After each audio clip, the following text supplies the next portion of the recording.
दोस्तों, Claude certified architect foundations परीक्षा में 6 तरह के सिनेरियोज आते हैं। हर सिनेरियो एक अलग डोमेन को टेस्ट करता है।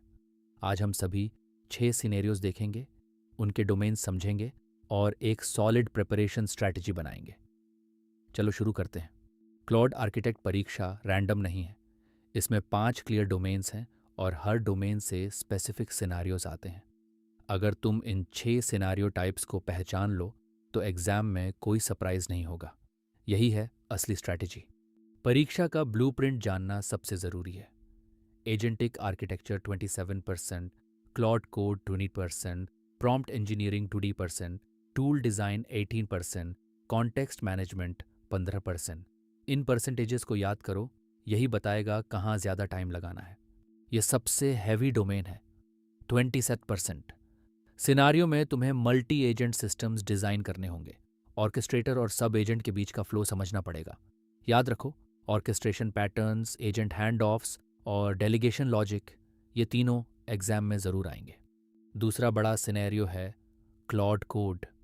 यहाँ claude.md file configuration, tool permissions और ऑटोमेटेड कोडिंग वर्कफ्लोज टेस्ट होते हैं। एग्जाम में पूछा जाएगा किस सिचुएशन में कौन सी सेटिंग यूज़ करें। कॉन्फ़िगरेशन मिस्टेक्स एक कॉमन एंटी पैटर्न है, इसे अवॉइड करो। तीसरा सिनारियो प्रॉम्प्ट इंजीनियरिंग का है, 20% वेट। यहाँ स्ट्रक्चर्ड आउटपुट जैसे जेसन या XML जनरेट करना, फ्यू शॉर्ट एग्जाम्पल्स देना और आउटपुट फॉर्मेट स्पेसिफाई करना टेस्ट होता है।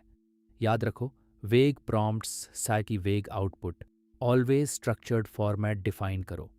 चौथा सिनारियो टूल डिज़ाइन और MCP इंटीग्रेशन का है, 18%। मॉडल कॉन्टेक्स्ट प्रोटोकॉल यानी MCP एक स्टैंडर्ड है जो क्लॉड को एक्सटर्नल टूल्स से कनेक्ट करता है।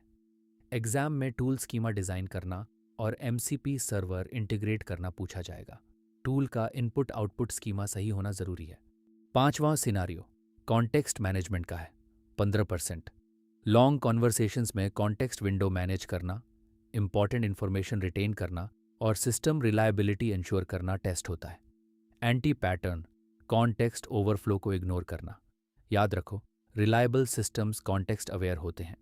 सबसे ट्रिकी सिनेरियो है क्रॉस डोमेन कॉम्बो। एक ही क्वेश्चन में प्रॉम्प्ट इंजीनियरिंग और एजेंटिक आर्किटेक्चर दोनों आ सकते हैं। एग्जाम में इन्हें पहचानना सीखो।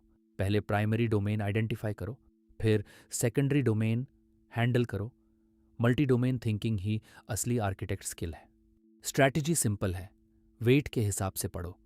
एजेंटिक आर्किटेक्चर सबसे पहले, फिर क्लॉड कोड और प्रॉम्प्ट इंजीनियरिंग साथ साथ, फिर टूल डिज़ाइन और लास्ट में कॉन्टेक्स्ट मैनेजमेंट।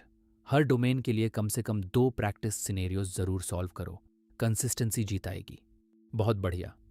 आज हमने 6 एग्जाम सिनेरियोज देखे, agentic architecture, Claude code, prompt engineering, tool design, context management और क्रॉस डोमेन कॉम्बो। वेट के हिसाब से पढ़ो और डेली प्रैक्टिस करो। अगला वीडियो प्रैक्टिस क्वेश्चंस पर होगा। सब्सक्राइब करो और नोटिफिकेशन ऑन रखो। दोस्तों, आज हमने CCAR-F परीक्षा के 6 सिनेरियोज को पूरी तरह समझा।